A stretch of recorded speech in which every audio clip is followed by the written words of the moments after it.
এই পর্যায়ে আজকের এই সমাপনী পরীক্ষা পরবর্তী এই অনুষ্ঠানে গুরুত্বপূর্ণ নাসিহা পেশ করার জন্য বিনীতভাবে অনুরোধ করছি অত্র জামিয়ার সম্মানিত মহাপরিচালক, ইন্টারন্যাশনাল দাওয়া ইউনিভার্সিটির সম্মানিত সুযোগ্য চেয়ারম্যান, যাকাত ওয়েলফেয়ার ফাউন্ডেশনের শরিয়া বোর্ডের চেয়ারম্যান, অসংখ্য গ্রন্থ প্রণেতা, আইনজ্ঞ, কলামিস্ট, ইসলামী চিন্তাবিদ হযরতুল আল্লাম আল্লামা মুফতি আবু বকর সিদ্দিক আদ-দাঈ দাওয়াত হযরতকে তার গুরুত্বপূর্ণ নাসিহা পেশ করার জন্য বিনীতভাবে অনুরোধ করছি। আসসালামু আলাইকুম ওয়া রাহমাতুল্লাহি ওয়া বারাকাতুহু। ইন্নাল হামদালিল্লাহ ওয়াসসালাতু ওয়াসসালামু আলা রাসূলিল্লাহ ওয়া আলা আলিহি ওয়া সাহবিহি আজমাইন। قال الله تعالى في كلامه المجيد والفرقان الحميد: أعوذ بالله من الشيطان الرجيم، بسم الله الرحمن الرحيم. إن أكرمكم عند الله أتقاكم. وقال تعالى: يريدون ليطفئوا نور الله بأفواههم والله متم نوره ولو كره الكافرون.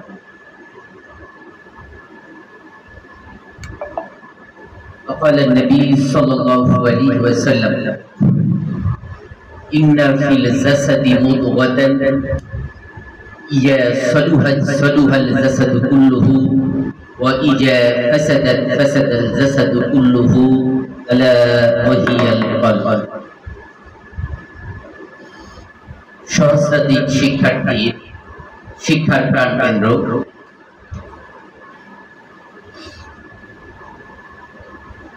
তেতাল্লিশ জন সম্মানিত ওস্তাদদের নিরলস খেদমত আঞ্জাম দেওয়ার অনন্য প্রতিষ্ঠান আল জামিয়াতুল ইসলামিয়া দারুল উলুম বাংলাদেশের উদ্যোগে আয়োজিত দারুল ইফতা 17তম ব্যাচের খ গ্রুপের ইসলাহি জলসা এবং দোয়া অনুষ্ঠানে উপস্থিত অত্র জামিয়ার সুযোগ্য উপমহাপরিচালক, বিশিষ্ট আলেম দ্বীন, মুহাদ্দিস মুফতি ওমর ফারুক রহমান, উপস্থিত জামিয়ার সুযোগ্য উস্তাদ সিলেটের ঐতিহ্যবাহী জামিয়া দারুল কুরআনের সম্মানিত শেখুল হাদিস মুফতি ইহতিশামুল হক কাসিমি, উপস্থিত জামিয়ার সুযোগ্য উস্তাদ সিলেটের কৃতি সন্তান জামিয়া তাওয়াক্কুলিয়া রেঙ্গার প্রাক্তন মুহাদ্দিস মুফতি আহমদ কবির খলিল, বাংলাদেশের বিভিন্ন প্রান্ত থেকে আগত সম্মানিত ওলামায়ে হযরত সকলকে জানাই অন্তরের অন্তঃস্থল থেকে হৃদয় নিগাড় ভালোবাসা মিশ্রিত সশ্রদ্ধ সালাম ও মোবারকবাদ। দারুল উলুম বাংলাদেশের পক্ষ থেকে আন্তরিক অভিনন্দন জানাই। প্রশংসায় মস্তক অবনত করছি বিশ্বজাহানের শাহানশাহ রাজা ফিরাজ আল্লাহ সুবহানাহু ওয়া তাআলা দরবারে, যিনি আমাদের গ্রীষ্মের প্রচন্ড দাবদাহে যখন উত্তপ্ত ধরিত্রী নানা রকম কর্মব্যস্ততার মাঝে অনলাইন শাখায় 1 বছর পড়াশোনা করার শেষে আজ সশরীরে পরীক্ষা দেওয়ার জন্য এবং কিছু মূল্যবান নাসিহা শ্রবণ করার জন্য জামিয়াতে একত্রিত হওয়ার সুযোগ করে দিয়েছেন। সকলেই বলছি আলহামদুলিল্লাহ। শত সহস্র দুরূদ ও সালাম পেশ করছি নবী রহমত মুহাম্মদ মুস্তাফা আহমদ মুজতবা সাল্লাল্লাহু আলাইহি ওয়াসাল্লামের শান, যার প্রসঙ্গে আল্লাহ তাআলা পবিত্র কোরআনে কারীমের সূরা কালামের 4 নম্বর আয়াতে কারীমায় ঘোষণা দিয়েছেন, ইন্নাকা লা আলা খুলুকিন আযীম। নিশ্চয়ই হে রাসূল, সাল্লাল্লাহু আলাইহি ওয়াসাল্লাম আপনি মহান চরিত্রের উপর অধিষ্ঠিত। তাফসীরে ফাতহুল বারীর মধ্যে এসেছে হযরত ফাতিমা বিনতে আব্দুল্লাহ রাদিয়াল্লাহু তাআলা আনহা বর্ণনা করেছেন যে নবী সাল্লাল্লাহু আলাইহি ওয়াসাল্লাম যখন জন্মগ্রহণ করেন তখন আমি হযরত আমিনার ঘরের মধ্যে ছিলাম। বর্তমানে মক্কা লাইব্রেরি হিসেবে পরিচিত যে লাইব্রেরি বাইতুল্লাহর কাছে দোতলায় একটা বাড়ি,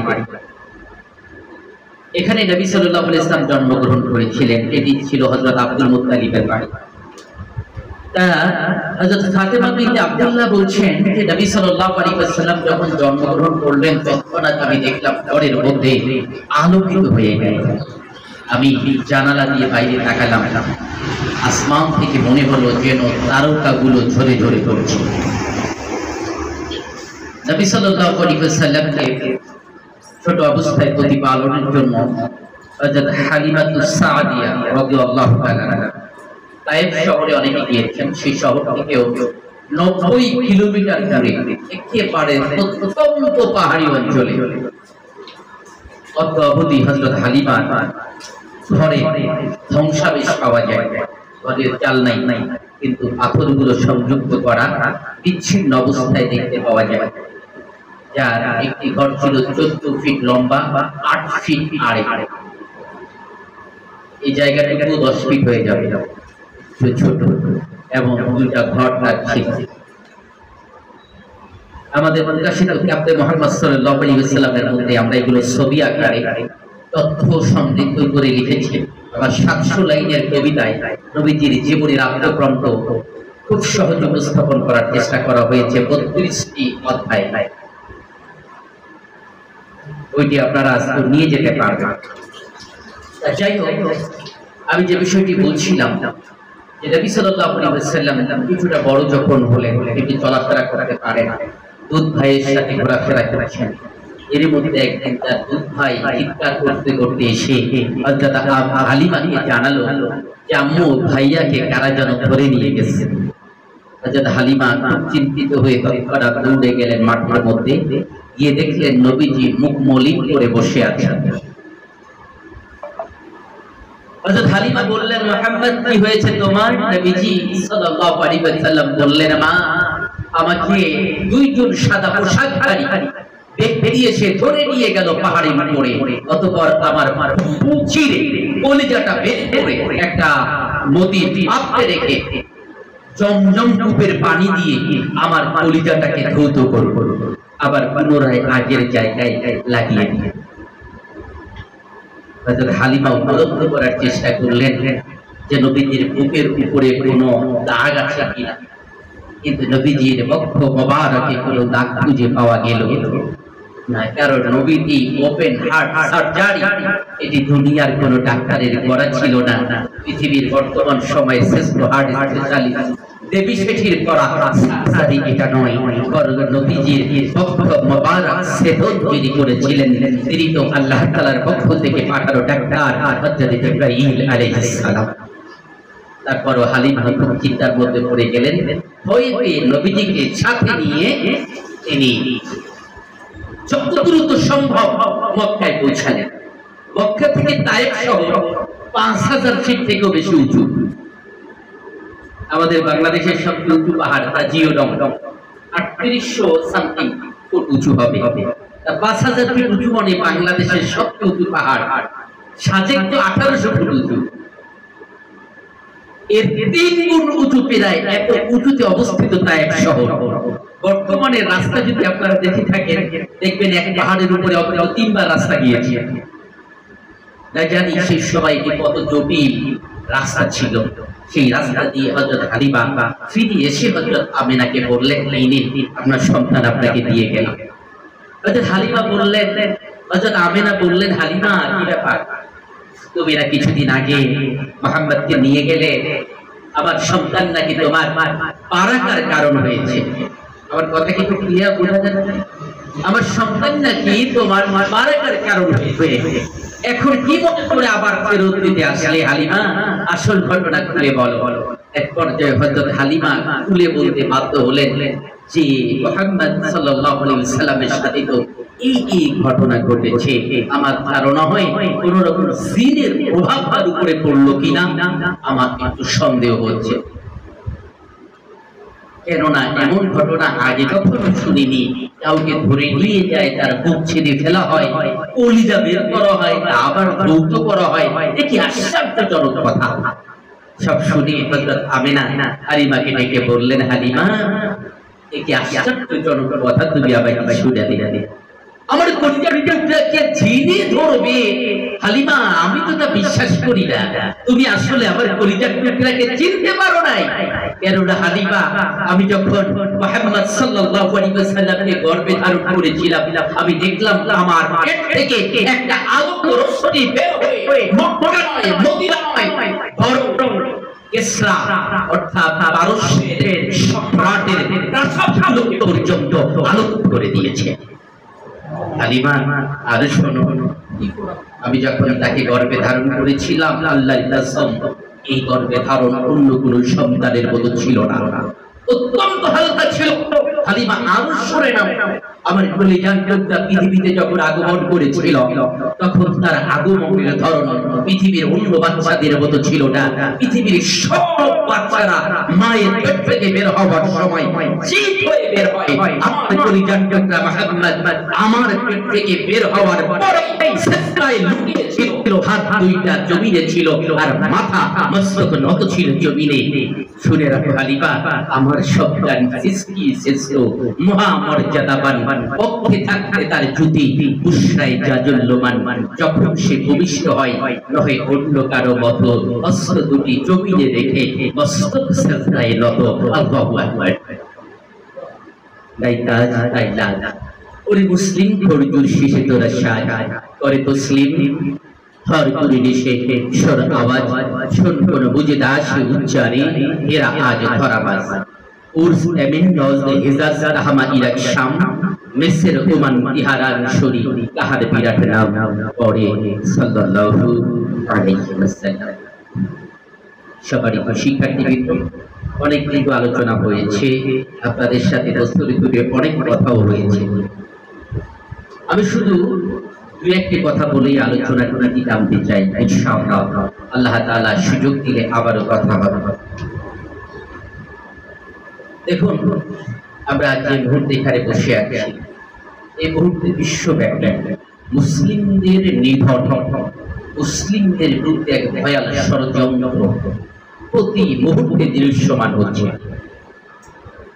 আমাদের প্রথম কিবলা বাইতুল মুকাদ্দাসের নিকটবর্তী গাজা এবং রাফার বাসিন্দারা নির্মম জুলুমের শিকার।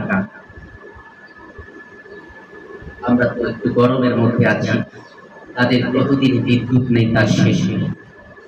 রমজান মাস গেল, কি দিয়ে সেহরি করবে আর কি দিয়ে ইফতারি করবে তার কোনো খবর নেই। ছোট্ট নিষ্পাপ বাচ্চারা শাহাদাত বরণ করছে, নিরপরাধ নারীরা শাহাদাত বরণ করছে, হাজার হাজার নিরপরাধ মানুষের উপরে অত্যাচারের স্থিতি লোড়া চাপা পড়ছে। তারই ধারাবাহিকতায় আমরা দেখলাম ভারতেও মুসলমানদের উপরে নির্যাতন শুরু হল।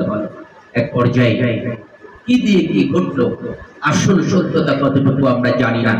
আমরা দেখলাম পাকিস্তানের সাথে ইন্ডিয়ার যুদ্ধের একটি সূচনা। পাকিস্তানের প্রতি আমাদের দেশ হিসেবে আলাদা কোনো প্রীতি নেই, কিন্তু মুসলিম হিসেবে আমাদের প্রীতি আছে না? আছে। আমরা বিশ্বাস করি যদি পাকিস্তান নিরাপদ থাকে, ঢাকাও নিরাপদ থাকবে। পাকিস্তান যদি নিরাপদ না থাকে, তাহলে বাংলাদেশও নিরাপত্তার মধ্যে থাকার সম্ভাবনা খুবই কম। কেননা আমাদের 3 পাশ জুড়ে ভারতের অবস্থান, এর বাইরে আরো যে দেশগুলো আছে, একটা দেশ মুসলিম দেশ নয়। মাত্র 89 লক্ষ ইহুদি পৃথিবীতে আছে, তাদের যন্ত্রণায় আমরা 200 কোটির বেশি মুসলিম নিস্তব্ধ হয়ে পড়েছে। সেই জায়গায় শতাধিক 100 কোটির বেশি অমুসলিম বেষ্টিত হয়ে আমরা এই বাংলাদেশে অবস্থান করছি। আল্লাহ না করুন যদি এমন কোন বিপর্যয় নেমে আসে, আমাদের অনেক বড় পরীক্ষা দিতে হবে, এটাই বাস্তব। সেই ষড়যন্ত্র প্রতি মুহূর্তে আমাদের দেশ নিয়ে রয়েছে। বিগত সময় আমরা দেখেছি নানা রকম ষড়যন্ত্র, নানা রকম অপবাদ ওলামায়ে কেরামদেরকে সহ্য করতে হয়েছে।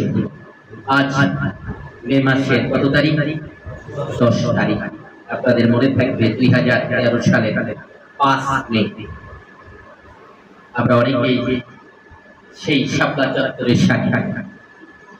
তারও আগের কথা, শাহবাগ গণজাগরণ মঞ্চ তৈরি করা হলো, মিডিয়াগুলো ফলাও করে প্রচার করলো, নাস্তিকবাদের এক মহা আমরা দেখতে পেলাম।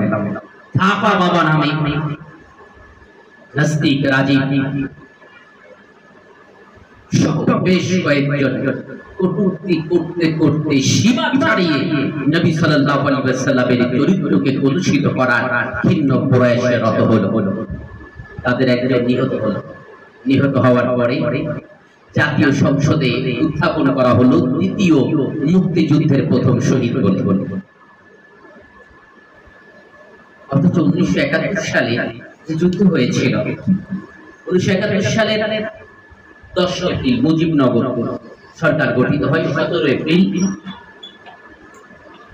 শপথ গ্রহণ করে।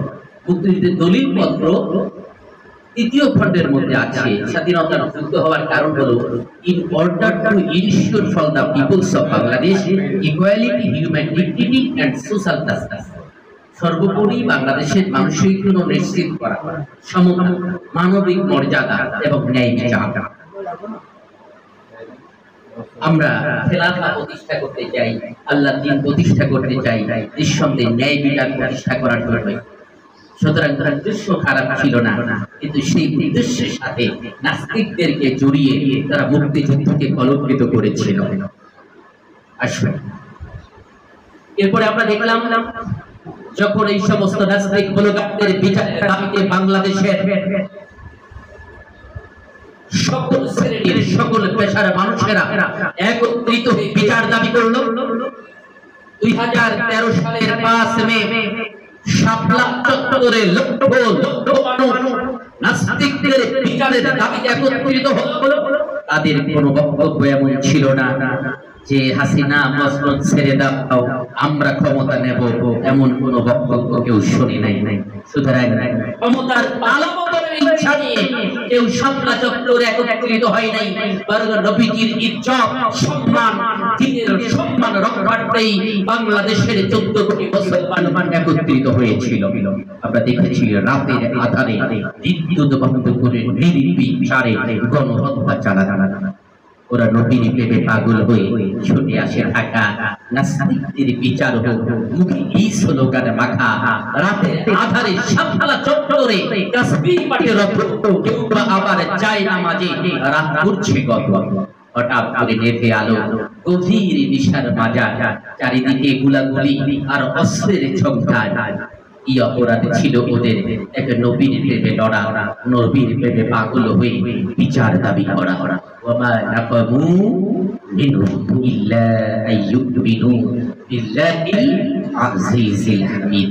সূরা বুরুজের 8 নম্বর আয়াতে আল্লাহ তাআলা বলছেন, এছাড়া ওদের আর কোনো অপরাধ ছিল না যে ওরা এক মহাপরাক্রমশালী আল্লাহর উপর ঈমান এনেছিল।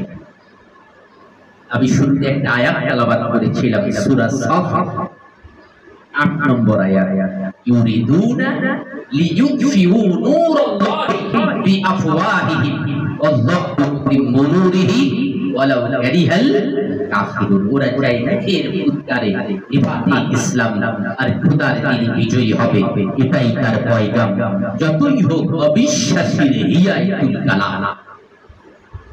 বাস্তবতায় তাই হলো 2013 আর আজ 2025।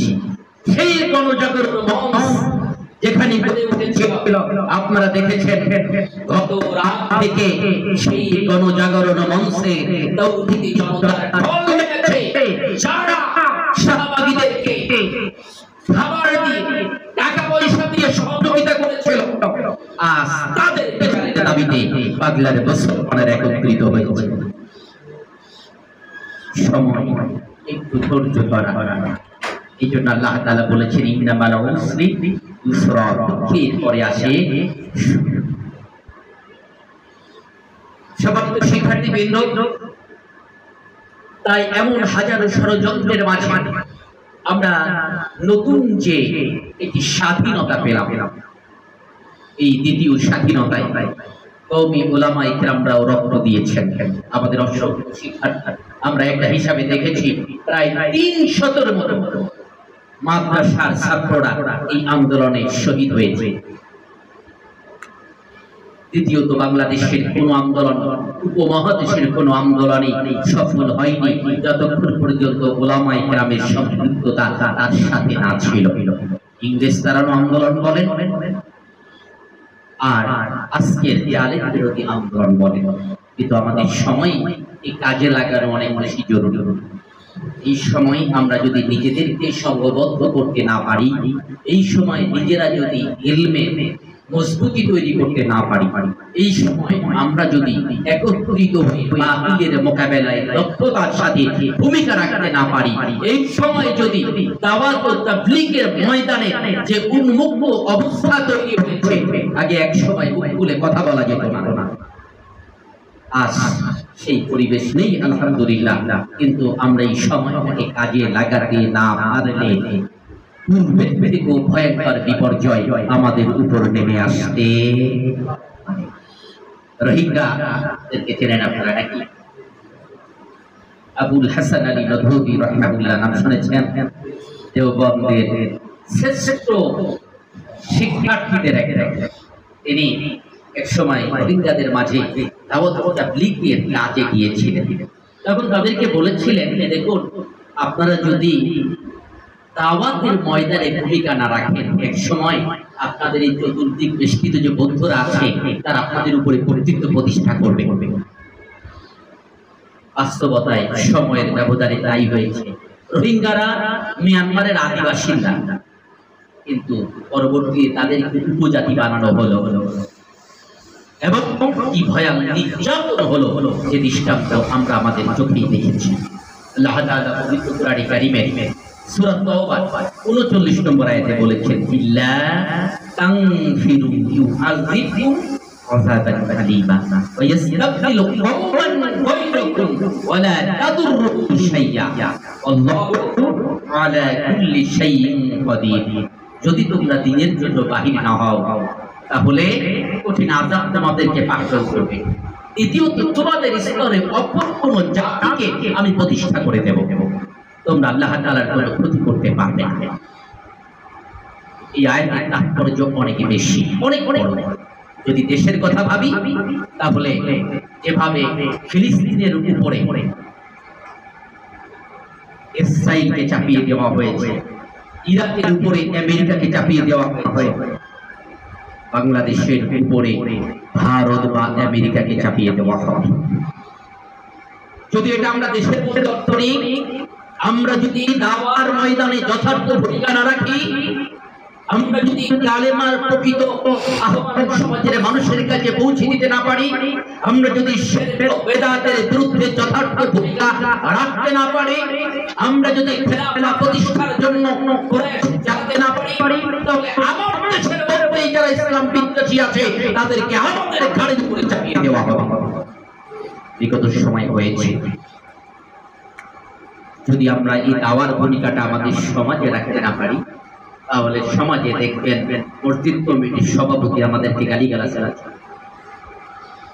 আপনি সুদের বিরুদ্ধে কথা বলতে পারছেন না, ঘুষের বিরুদ্ধে কথা বলতে পারছেন না, আপনার মন যাচ্ছে আমি অমুকের জন্য দোয়া করব, করতে পারছেন না, আপনার মুখ দিয়ে চোখের দোয়া করানো হচ্ছে, আপনি জানেন সে আলেম বিদ্বেষী, তারপরও আপনি দোয়া করছেন।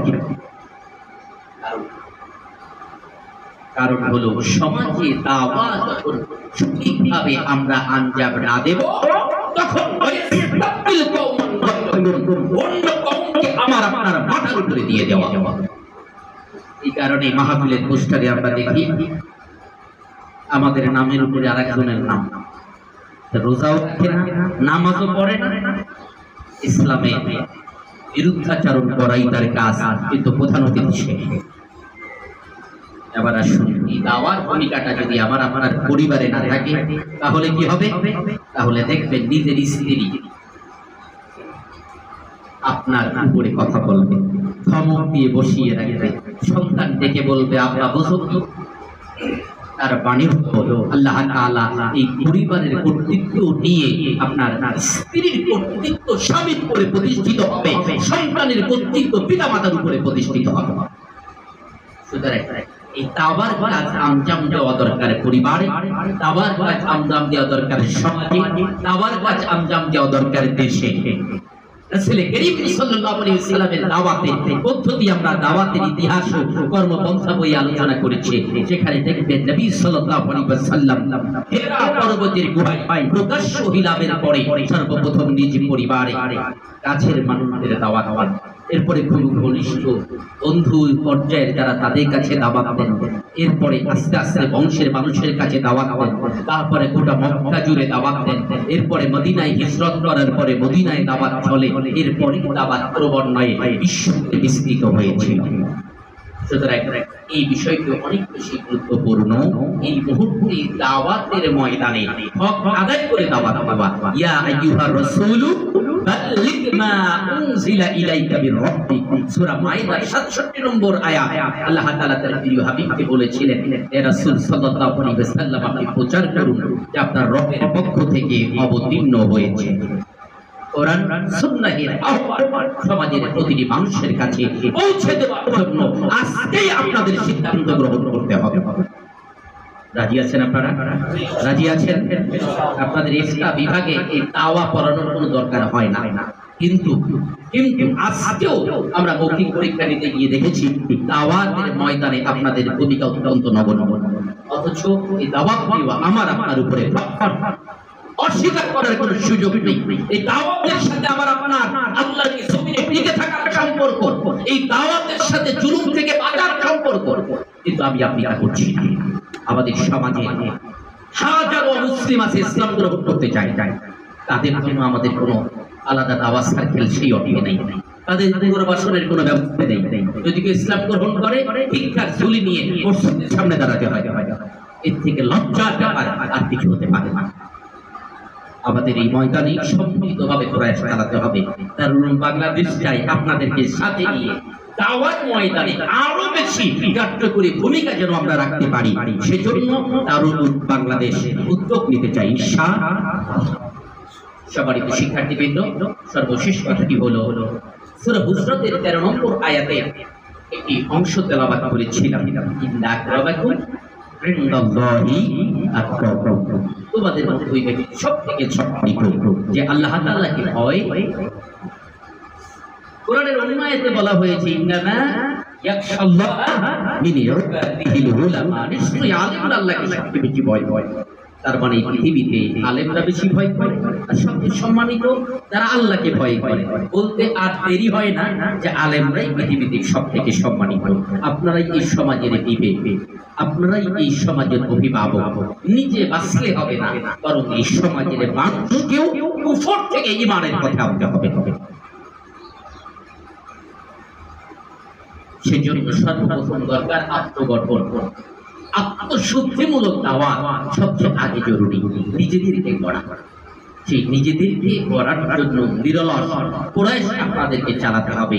আত্মপূজা, আত্মপ্রীতি, হিংসা, বিদ্বেষ, কুধারণা, গীবত, চুগলখড়ি, একঘেয়েমি, একদর্শিতা, সংকীর্ণ মনতা, দুর্বল সংকল্পতা, মেজাজের ভারসাম্যহীনতা থেকে শুরু করে যত খারাপ দিক আছে এই দিকগুলো নিজেদের মধ্য থেকে ছেড়ে ফেলতে হবে ইনশাআল্লাহ। পারবেন তো?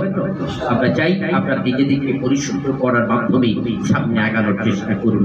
দেখুন, আমার আপনার দায়িত্ব হলো, আল্লাহ ওয়াদা করেছেন সূরা নূরের 55 নম্বর আয়াতে যে যারা ইমানদার এবং আমলে সলে করে আল্লাহ তাআলা তাদেরকে দুনিয়ার খেলাফত দান করবেন। সুতরাং আমাদের দায়িত্ব ঈমান এবং আমলে সলের কাজে আগ্রহী হওয়া। ঈমান এবং আমলে সলেহের জায়গায় নিজেদেরকে দক্ষ করে গড়ে তোলা। ইনশাআল্লাহ আল্লাহর ওয়াদা সত্য, আল্লাহ তাআলা আমাদেরকে বিজয় দেবেন। সেই জায়গায় আপনারা ভূমিকা রাখবেন, এই প্রত্যাশা আমরা রাখি। তাই তাকওয়ার এই জায়গাটির জন্য আমরা নিশ্চিত করতে পারি। গোপনে প্রকাশ্যে সর্ব অবস্থায় আল্লাহ তাআলাকে যেন ভয় করে চলতে পারি। হযরত ওমর ফারুক রাদিয়াল্লাহু তাআলা আনহু সেই আর্তনাদের মতো ফোরাত নদীর তীরে যদি এক কুকুর না খেয়ে মরে, আমি ওমরকে জবাবদিহিতা করব। হযরত আবু বকর রাদিয়াল্লাহু তাআলা আনহুকে একদিন খলিফা আমলে হযরত ওমর রাদিয়াল্লাহু তাআলা আনহু দেখলেন যে তার পায়ে জুতা নাই। হযরত ওমর বললেন যে খলিফাতুল মুসলিমিন, আপনি কি আপনার জুতা কাউকে দান করে দিয়েছেন? হযরত আবু বকর রাদিয়াল্লাহু তাআলা আনহু বললেন, না ওমর, আমি কাউকে দান করি নাই, কিন্তু আমি তো খড়ম পাইনি, হাঁটলে শব্দ হয়, আমি জুতা খুলে দেখেছি রাতের আধারে মানুষের অবস্থা পর্যবেক্ষণের জন্য যখন ঘুরে বেড়ায়, তখন আমার খড়মের শব্দে হতে পারে আল্লাহর কোন তাহাজ্জুদ গুজার বান্দা তাহাজ্জুদ করে প্রেয়ে পড়ছে, আমার খড়মের শব্দে তার ঘুম ভেঙে যেতে পারে। আমি চাই না আল্লাহর কোন বান্দার ঘুম ভেঙে যাক আমার খড়মের আওয়াজ।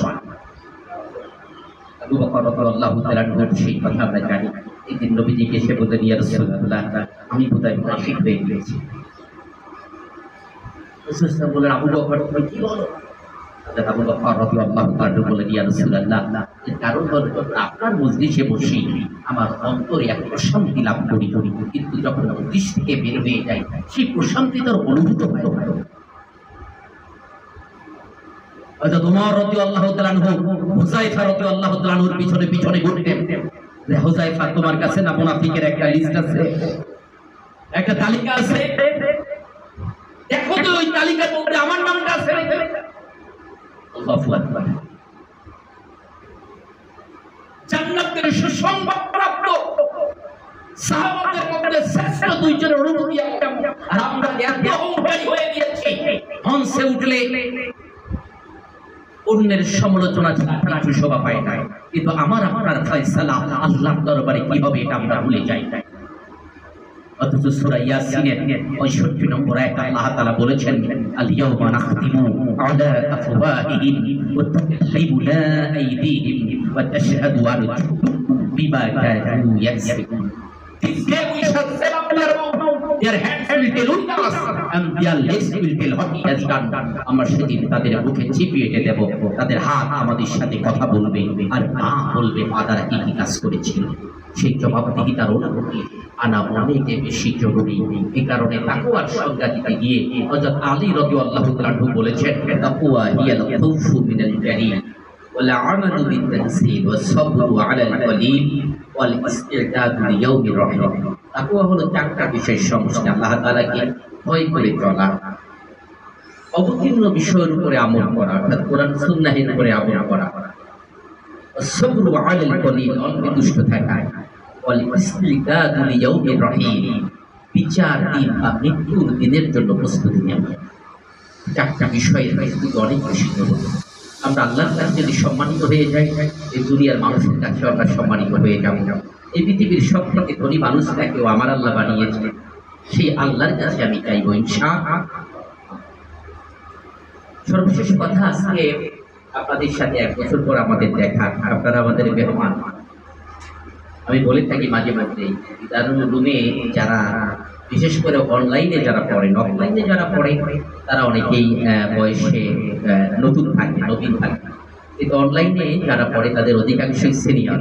এই ব্যাচেই একটু অপেক্ষাকৃত আপনারা জুনিয়র মনে হলো আমার কাছে, কিন্তু কারণ এই ব্যাচে এই সময় তো ওরা রেজাল্ট দেয়, এই কারণে এই ব্যাচটা একটু জুনিয়র হয়, কিন্তু বাকি অন্যান্য ব্যাচে ম্যাক্সিমাম মুরব্বী থাকে। আমি বলে থাকি আসলে আমরা আপনাদেরকে ডেকে এনেছি আপনাদের কাছ থেকে আমরা শিখতে চাই, আর আমরাও যদি কিছু আপনাদেরকে শিখাতে পারি, উভয়ের ইলম দ্বারা যেন উপকৃত হই। সেই জায়গা দিয়ে আমরা মনে করি আপনারা আমাদের মেহমান। সেই মেহমানের জায়গা দিয়ে আমরা চাই আজকের এই সময়টুকু যেন আমাদের কাছে স্মরণীয় হয়ে থাকবে, এবং আমাদের এই হৃদ্যতা ভালোবাসা যেন কিয়ামতের ময়দানেও থাকে এবং জান্নাতে একসাথে যেতে পারি। আজকের মৌখিক পরীক্ষা দু একজনের কোথায় একটু কঠিন হয়ে গেল কিনা আমি জানি না, অনেকেরই হয়তো একটু কঠিন হয়ে গিয়েছে। আসলে আমরা চেয়েছি যে আপনাদের দুর্বলতার জায়গাটা যেন একটু বুঝতে পারে। আমরা তো আপনাদেরকে নতুন করে কিছু শিখাতে পারবো না, তবে অন্তত বিবেকে নাড়া দেওয়ার চেষ্টা করেছি। যে আপনাদের ঘুমন্ত বিবেক যেন জাগ্রত হয়, যে জানার আরো কিছু আছে। জ্ঞান নামক যে মহাসমুদ্র আছে, আমরা তার একটু কর্নারে এনে দেখানোর চেষ্টা করেছি যে এখনো সমুদ্র এত বড় যে এ পাশ থেকে ও পাশ দেখা যায়। এই সমুদ্র পাড়ি দিতে হবে আপনাদের ইনশাআল্লাহ। এজন্য আপনারা যদি আজকের এই মৌখিক পরীক্ষায় কষ্ট পেয়ে থাকেন, আমি আপনাদের কাছে দুঃখ প্রকাশ করছি। আমরা চাই আপনারা আরো দক্ষ হয়ে উঠবেন। আমরা চাই যে আমরা পারি, আপনারা তার থেকে বেশি পারবেন ইনশাআল্লাহ। আমরা বিশ্বাস করি আমার থেকে এলমে আমলে যোগ্যতা সম্পন্ন আপনারা সবাই। শুধু আমি যতটুকু চিন্তা করেছি আপনাদের মাথায় ঢুকিয়ে দিলাম, আপনাদের মতো যোগ্য মানুষের কারণে এই চিন্তাগুলো আমার বিশ্বাস ছোট্ট গাছ থেকে একটি মহিরুতে পরিণত হবে এবং আপনারাই পারবেন আগামী দিনের সেই হারানো আমাদের ফিরিয়ে আনা সালতানা ফিরিয়ে আনতে ইনশাআল্লাহ। যা আমরা হারিয়েছি এক সময় গোটা বিশ্বে প্রায় সর্বত্র আমাদের কর্তৃত্ব ছিল। আমার বিশ্বাস আপনাদের নেতৃত্বেই সেই কর্তৃত্ব ফিরে আসবে। আল্লাহর এই জমিনে শরিয়া কার্যকর হবে, আল্লাহর একত্ববাদের বাণী সমগ্র জায়গায় প্রচারিত হবে, আল্লাহর কর্তৃত্ব সব জায়গায় প্রতিষ্ঠিত হবে। প্রস্তুত থাকা দরকার। হিন্দের সম্ভাবনা এড়িয়ে দেওয়া যাবে না, বিশেষ করে ভারত পাকিস্তানের যুদ্ধের শুরুর কারণে। নবী সাল্লাল্লাহু আলাইহি ওয়াসাল্লাম অনেক আগেই ইঙ্গিত দিয়েছেন এই যুদ্ধে অসংখ্য ইমামদার শাহাদাত বরণ করবে এবং তারা প্রত্যেকেই জান্নাতি হবে। আমাদের মানসিকতা প্রস্তুত করা দরকার, প্রস্তুত করা দরকার। এই সকল কুফরি শক্তি আল্লাহর সাথে যারা শরীক স্থাপন করে তাদের মতো ঘৃণিত আর হতে পারে না।